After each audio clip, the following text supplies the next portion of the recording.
আমার পরিবারের সদস্যদের মধ্যে অনেকেরই অনেক কৌতূহল আমি কোথায় কী কাজ করি, তবে কাজ সম্পর্কে আমি সেরকমভাবে কখনোই আলোচনা করিনি। তাই ভাবলাম আজকের দিনটা আপনাদের সঙ্গে এই ছোট্ট একটা ব্লগে তুলে ধরি।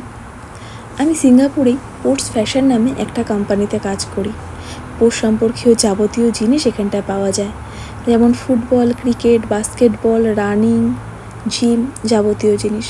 তবে প্রত্যেকটা জিনিসের জন্য আলাদা আলাদা করে আউটলেট খোলা রয়েছে। যেমন এখন আমি যে আউটলেটটায় রয়েছি তার নাম আইরান।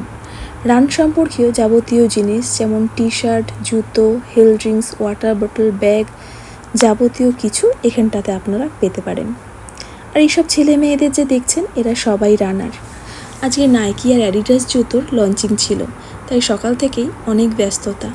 এখন একটু ফাঁকা হয়েছি, তাই ভাবলাম এখন আপনাদের সঙ্গে শেয়ার করি।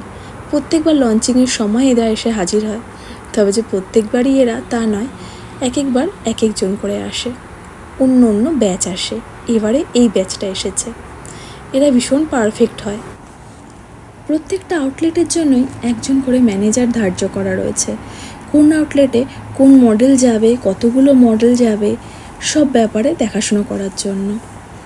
আর এই যতগুলো আয়রন আউটলেট আছে প্রত্যেকের একজন ম্যানেজার, তিনি হচ্ছেন এনার নাম খায়রুল। সিঙ্গাপুরে যতগুলো আয়রন আউটলেট আছে তার ম্যানেজার উনি। আর ইনি হলেন রানারদের যে টিমটা এসেছে তাদের ম্যানেজার। আর এই মেয়েটি হচ্ছে ওই লঞ্চিং টিমেরই একটা কর্ণধার হবে। তবে এই শপের যে ম্যানেজার তিনি হলেন এই আন্টি।